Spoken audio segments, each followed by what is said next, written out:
बड़ी खबर है, अयोध्या दान चोरी केस में आज पेशी होगी। सभी 8 आरोपियों को पेश किया जाएगा। तो वीडियो कॉन्फ्रेंसिंग के जरिए इनकी पेशी होनी है। लगातार इस मामले में भी अपडेट आ रहे हैं। आपको बता दें कि पुलिस इस बार रिमांड मांग सकती है।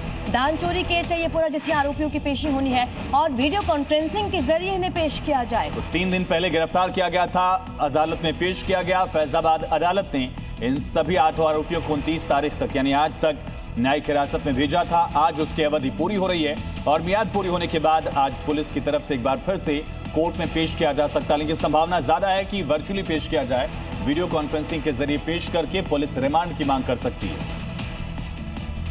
और पुलिस को रिमांड मिलती है तो इन लोगों से पूछताछ की जाएगी और कहां तार जुड़े हुए हैं, कौन कौन इसमें और इन्वॉल्व है, इस बारे में जानकारी जुटाई जाएगी।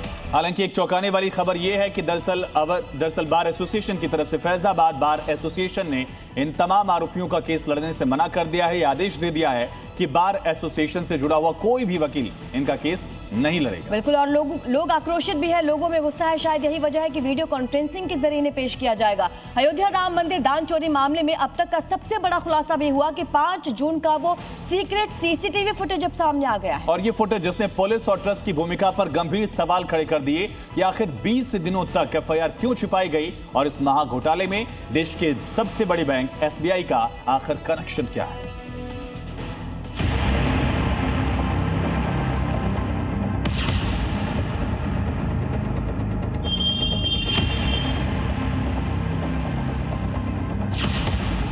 अयोध्या के भव्य राम मंदिर में रामलला के चढ़ावे की चोरी के मामले में हर दिन ऐसे खुलासे हो रहे हैं जो पैरों तले जमीन खिसका दें। आस्था के केंद्र में सेंध लगाने वाले पापियों के खिलाफ अब पुलिस और एसआईटी का शिकंजा पूरी तरह कस चुका है।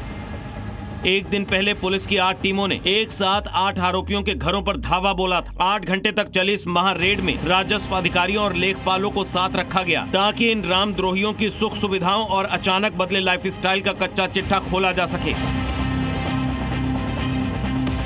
लेकिन इसी बीच इस पूरे महाघोटाले का एक ऐसा सीसीटीवी फुटेज और एसबीआई बैंक की वो भूमिका सामने आई है जिसने कई गंभीर सवाल खड़े कर दिए हैं। ये है वो एक्सक्लूसिव सीसीटीवी फुटेज जो राम मंदिर दान चोरी प्रकरण की पूरी कहानी को एक नया मोड़ दे रहा है। फुटेज में पीले कपड़े पहने आरोपी अविनाश शुक्ला को पुलिस कर्मी पकड़कर एक सफेद वाहन की तरफ ले जाते दिख रहे हैं। अविनाश के हाथ में काला बैग है जिसके बारे में सूत्रों का दावा है कि इसमें चोरी की भारी भरकम नकदी थी।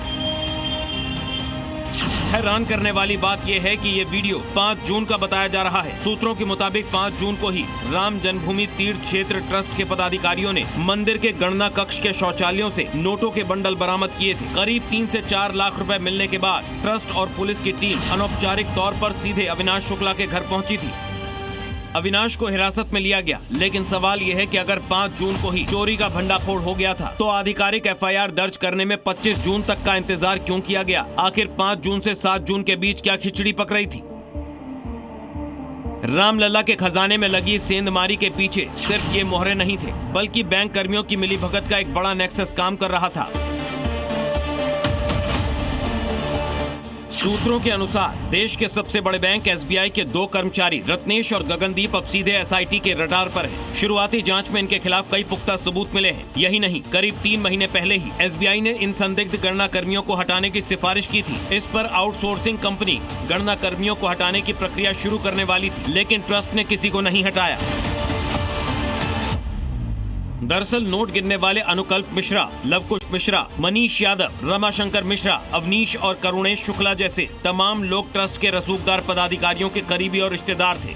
सैलरी बैंक देता था, लेकिन हुक्म ट्रस्ट के लोगों का चलता था। ट्रस्ट के दबाव में आकर बैंक बैकफुट पर आया और इन्हें नहीं हटाया गया। नतीजा, इन कर्मियों के हौसले और बुलंद हो गए और वो बेखौफ होकर रामलला के चढ़ावे को ठिकाने लगाने में जुट गए।